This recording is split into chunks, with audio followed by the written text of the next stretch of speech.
You know, guys, it continues to blow my mind that people in the MAGA movement just don't really seem to understand the sheer hypocrisy that we are seeing coming straight from Donald Trump.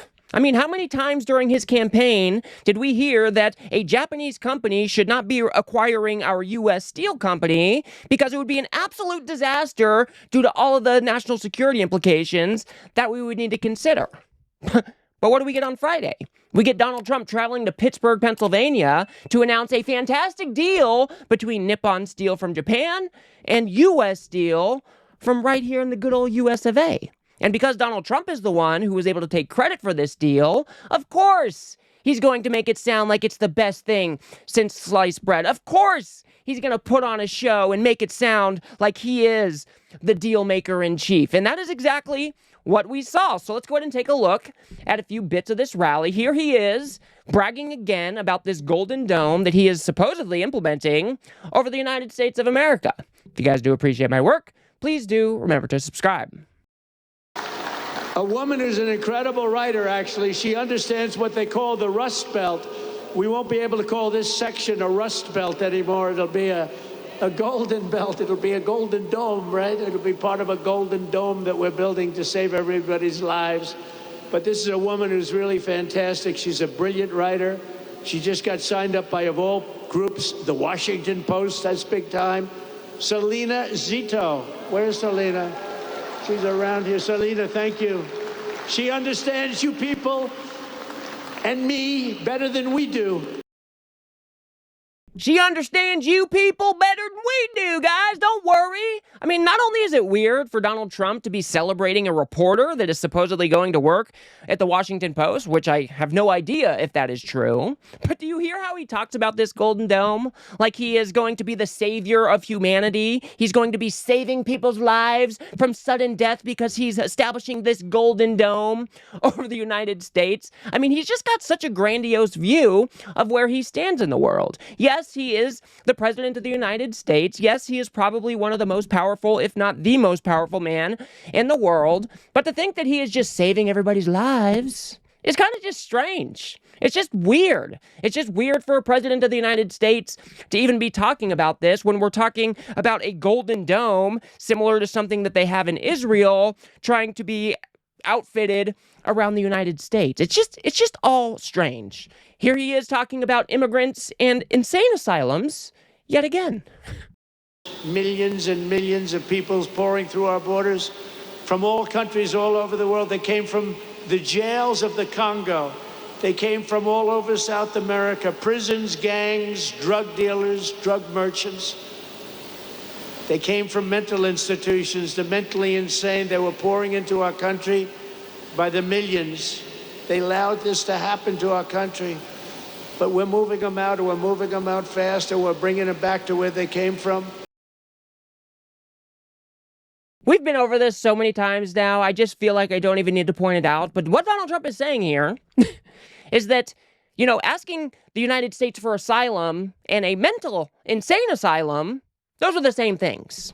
And therefore, because they are the same things, all of these insane asylums are being emptied out into the United States, and Joe Biden, he just let millions and millions and millions and millions of people flood across the border from insane asylums. That is what Donald Trump is saying here. It's something that we've been hearing, I don't know what, for the past handful of years now. He just doesn't understand the distinction between asylum at the border and a mental institution, sometimes referred to as an insane asylum.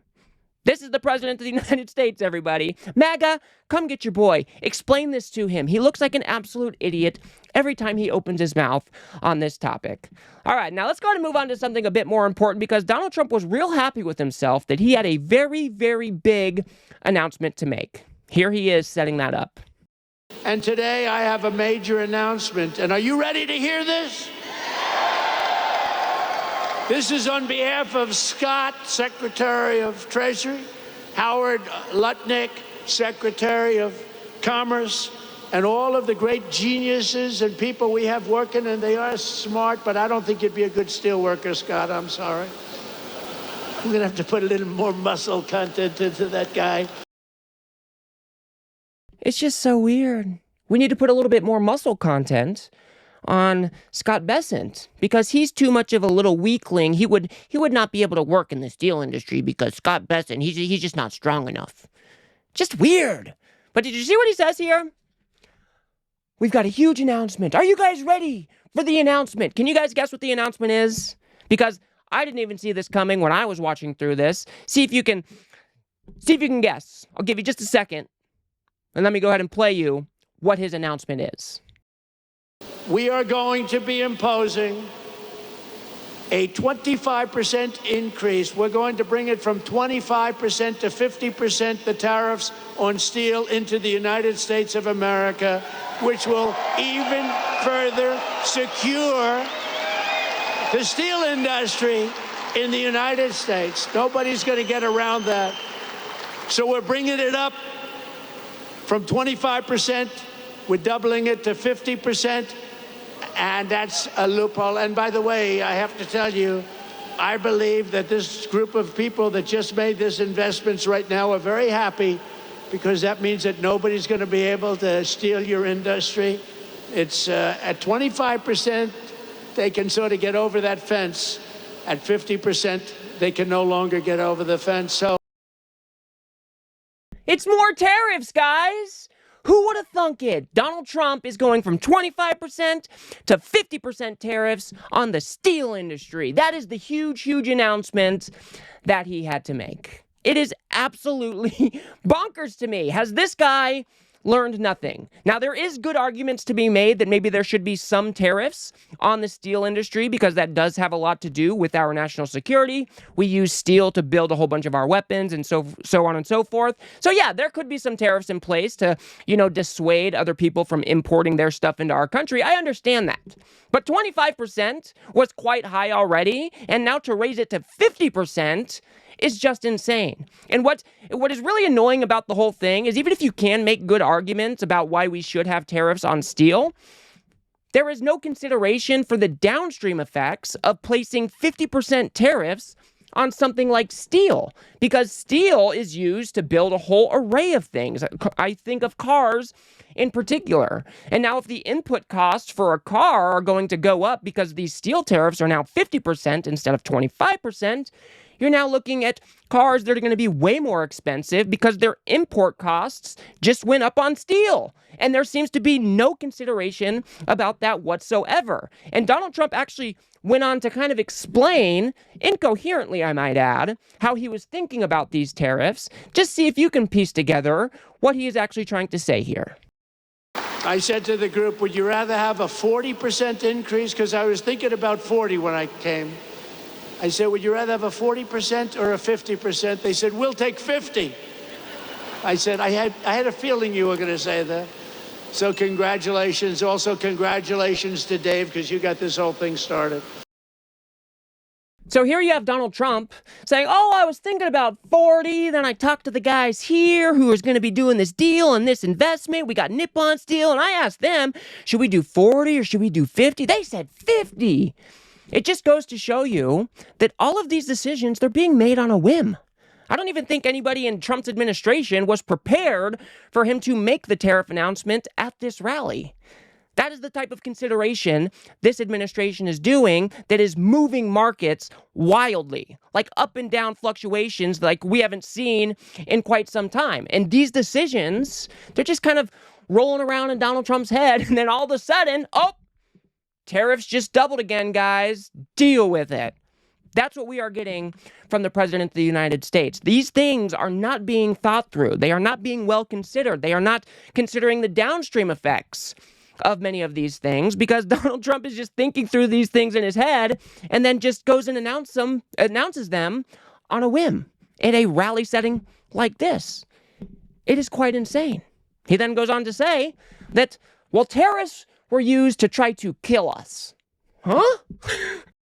Since I opposed our steel tariffs, and I said that tariff to me is the most beautiful word in the dictionary. I love the word so much. I've always loved it. For 40 years, I've loved it. For 40 years, I didn't understand why people weren't in this country using tariff. They use tariffs to kill us.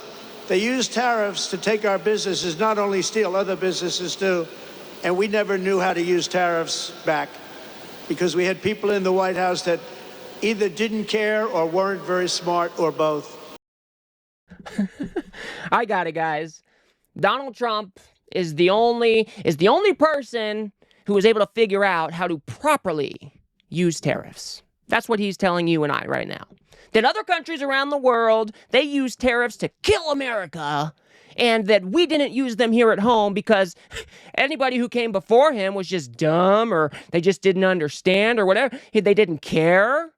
But Donald Trump, Donnie boy, he figured it out because he is just, apex predator as far as the smarts go, right?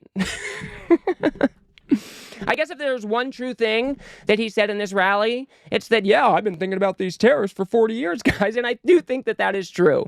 In his first term, he did talk about tariffs, but there was more reasonable people around him to talk him off that ledge because, as we all know, tariffs are pretty detrimental to the United States unless they are used in very strategic ways, in very strategic industries, and so on and so forth.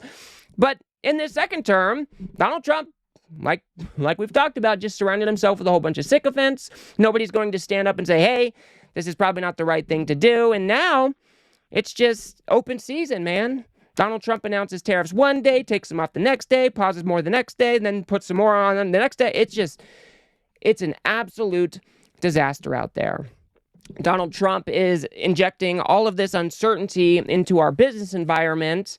And all of the little insiders, they're getting wealthy off of trading this so-called taco trade because they have knowledge beforehand, maybe, that Donald Trump is going to be taking his threats back or placing on new threats. It's all corrupt. It's all disgusting.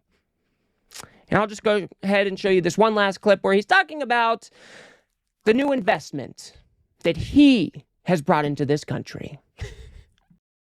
We're going to have close to $11 trillion invested in new investments in the United States. And you can look at other years. There's never been anything like that. And by the way, that's essentially in 2 months, not 4 months, because it took me a little time to get acclimated. What? So Donald Trump's only been working for 2 months, even though he's been in office for a little bit more than 4 months. But because he had to go deck out the Oval Office with a whole bunch of gold trim and whatnot, those first 2 months, they just don't count. And now in the second 2 months, he's been able to bring in $11 trillion in investment right here in the good old US of A, guys. Donald Trump, $11 trillion. That number, for one, continues to go up. He has never really provided any evidence of these $11 trillion worth of investment. And to put it into perspective, the U.S. GDP is what?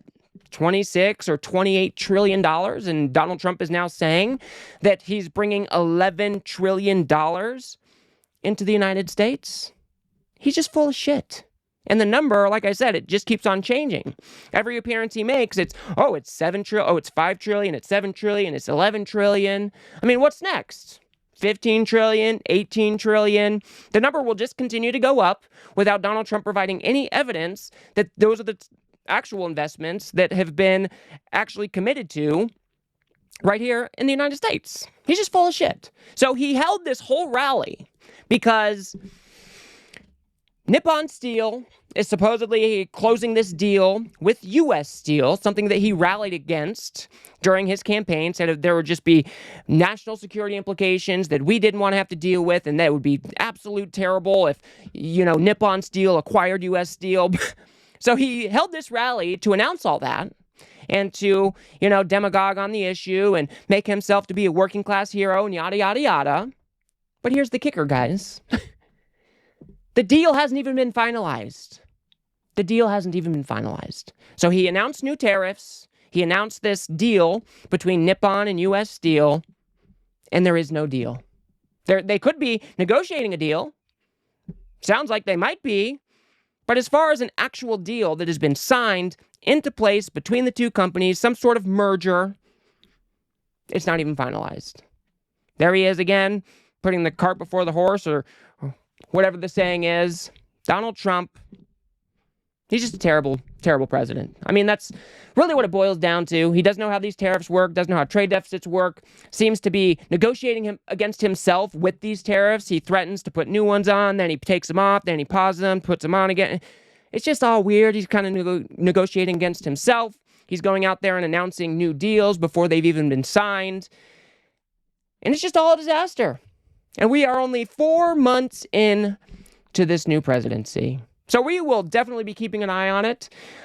And we will see what this actual deal between Nippon Steel and U.S. Steel actually looks like. But who knows when it'll actually be signed into place. So that's Donald Trump for you.